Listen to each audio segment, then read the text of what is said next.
హనుమాన్ చాలీసా ఇక్కడ అర్థము చెప్పబడును. శ్రీ గురుచరణ సరోజర జనిజమన ముకుర సుధారి వరణౌ రఘువర విమలయస జోదాయక ఫలచారి బుద్ధిహీన తనుజాని కౌసుమిరౌ పవన కుమార బలబుద్ధి విద్యా దేహు మోహి హరహు కలే సవికార్.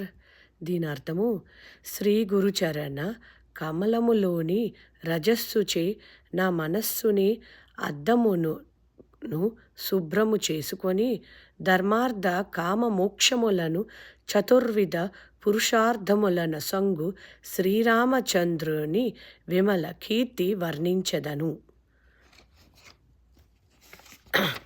జయ హనుమాన జ్ఞాన గుణసాగర జై కపీసతి హలోక ఉజాగర. దీని అర్థము, జ్ఞానగుణ సాగరుడు అయిన నీకు జయమగునగాక, త్రిలోకములను ప్రకాశింపజేయు ఓ కపీస నీకు జయమగునుగాక.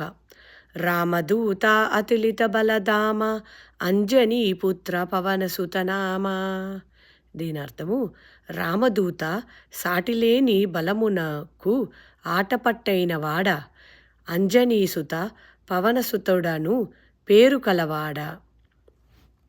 మహావీర విక్రమ బజరంగి కుమతి నివార సుమతికే సంగి. అంటే దీని అర్థము, మహావీర విక్రమస్వరూప వజ్రము వంటి శరీరము కలవాడ, చెడ్డ బుద్ధిని పోగొట్టువాడ, మంచి బుద్ధి గలవారికి తోడ్పడువాడ. కంచన వరణ విరాజ సువేశ కానన కుండల కుంచితి కేశ.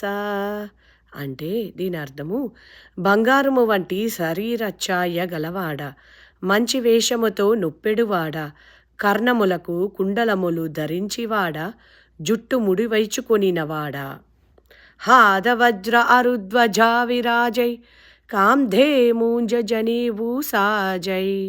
అంటే దీని అర్థము, చేతిలో వజ్రమును ధ్వజమును కలిగి విరాజిల్లువాడ, స్కందమునందు ముంజను అందమును కలిగినవాడ. శంకర సువన కేసరీ నందన తేజ ప్రతాప మహాజగవందన. అంటే దీని అర్థము, శంకరుని పుత్రుడా, శివుని వీర్యమున బుట్టినవాడ, కేసరి అంజనీ భర్త తనయ, గొప్ప తేజ ప్రతాపములు గలవాడ, సమస్త జగములచే నమస్కరింపువాడ.